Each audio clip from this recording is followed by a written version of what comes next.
Bonjour les amis, c'est encore moi, Maître Gem. J'aimerais vous parler d'un sujet très sensible en ce moment qui concerne le sort des Palestiniens à Gaza.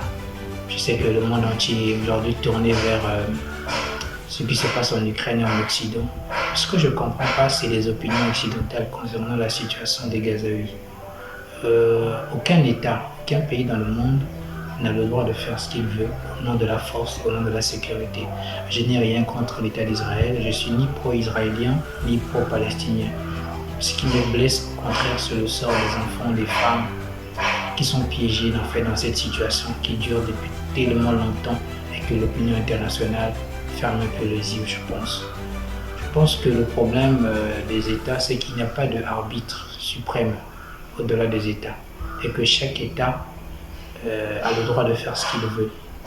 Et c'est ça qui est bien dommage en fait. Parce qu'il n'y a pas une instance, un principe, une instance internationale pour régir en fait les relations très bien.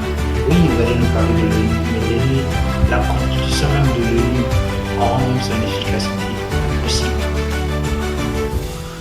Tout simplement parce qu'elle est tenue entre les mains de 5 personnes qui ont des intérêts communs. Aujourd'hui, au nom des intérêts des États, on laisse faire la situation en Palestine.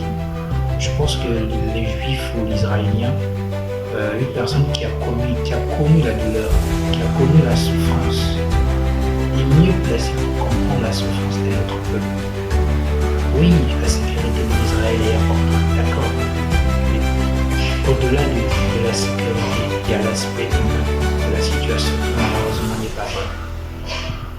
Est-ce qu'au nom de la sécurité, où est-ce que nous pouvons aller? Jusqu'où nous sommes capables d'aller au nom de la sécurité d'un pays pour préserver la sécurité des citoyens du pays? Sommes-nous prêts à accepter un autre génocide? Sommes-nous prêts à aller raser tout un pays, toute une région, à anéantir toute une génération des enfants qui allaient devenir des cadres demain, à empêcher des enfants demain qui allaient devenir des êtres humains demain, à faire des grandes choses demain, au nom de la sécurité de notre pays? Je pense que nous sommes tous des parents. Nous sommes tous des grands-pères, nous avons tous des familles, que nous ne voulons pas voir nos familles être assassinées ou être tuées par qui que ce soit. Oui, à cause du terrorisme. Le terrorisme est né comme c'est un mal-être. C'est quand les gens expriment un certain mal-être de vivre, qui pousse les gens en fait à ce genre de terreur.